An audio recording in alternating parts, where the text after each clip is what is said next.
3ல் 162 63. அல்லாவின் விருப்பத்தை பின்பற்றி நடப்போர் அல்லாவின் கோபத்தை தன் மீது வரவழைத்துக் கொண்டோர் போல் ஆவாரா, அவனது இருப்பிடம் நரகமே ஆகும், அது தங்குமிடமெல்லாம் மிகவும் கெட்டதாகும். என்னுடைய விருப்பம் எதுவாக இருக்கும், நம்ம எந்த அமைப்பில் படைச்சோனோ அந்த அமைப்பில் வாழணும் விருப்பப்படுறான், குணங்களில் மேன்மேலும் விருப்பப்படுறான், அவனை சார்ந்து வாழணும் விருப்பப்படுறான், அவனை நினைவோட வாழணும் விருப்பப்படுறான், அவன்கிட்ட ஒப்படைக்கணும் விருப்பப்படுவான், சமாதத்தை விரும்புறதுக்கு விருப்பப்படுவான், சண்டை செய்யக்கூடாது, நன்மைகளை வாழணும் விருப்பப்படுவான், தான் படைப்பு நரகத்துக்கு போயிடக்கூட விருப்பப்படுவான்.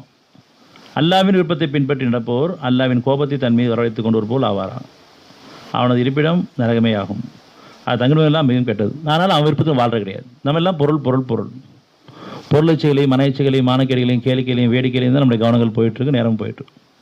அது தவறு உணர்ந்து ஒத்துக்கிட்டு ஒப்படைச்சு மீள விரும்பினா கூட அவனுடைய விருப்பத்துக்கு நம்ம உள்ளாயிரும். ஏன்னா தவறு இருக்க தான் செய்யுது. அப்படி யார் உணர்ந்து ஒத்துக்கிட்டு ஒப்படைக்கிறாங்களோ, யாரும் சுத்தமானவங்க கிடையாது, எல்லாத்தையும் உணர்ந்து ஒத்துக்கிட்டு ஒப்படைக்கிறாங்களோ அவங்களுக்கு அல்லாவிடத்தில் அவர்களுக்கு பலன்கள் உள்ளன. அடுத்து 163. அல்லாவிடத்தில் அவர்களுக்கு பலன்கள் உள்ளன. இன்னும் அல்லாஹ் அவர்கள் செய்பவை அனைத்தையும் பார்ப்பவனாக இருக்கின்றான்.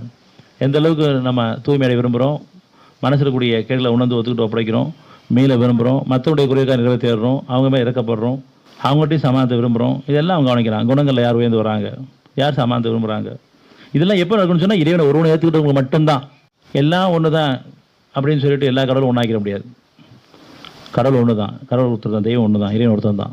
அந்த அடிப்படையே மாறி போச்சுன்னு சொன்னால் நம்ம பெரும் கஷ்டத்துக்குள்ளாயிரும், நஷ்டவாளி ஆயிரும். இறைவன் ஒருத்தன் இருக்கான்னு சொல்லிட்டு வந்துட்டு மறுபடியும் எல்லாம் ஒன்று தான் சொன்னான், எம்மதம் சம்மதம் சொன்னான், அந்த மாதிரி நம்ம மாறி போனோம்னு சொன்னால் ஒரு நயவஞ்சகமான கூட்டம் நம்ம ஆயிடுவோம், நிராகரிப்பாளரும் ஆயிடுவோம், நம்ம அறியாமையே செய்தான் வழி எடுத்து கொண்டு போயிடுவோம். அதனால் நமக்கு இதுதான் பாதை நேர்வழி. ஏன்னு சொன்னால் ஒவ்வொருத்தருக்கும் இறை அத்தாட்சி கொடுக்கப்பட்டவங்க இது தவறி போயிடக்கூடாது, இந்த பாதையை விட்டு தவறி போயிடக்கூடாது.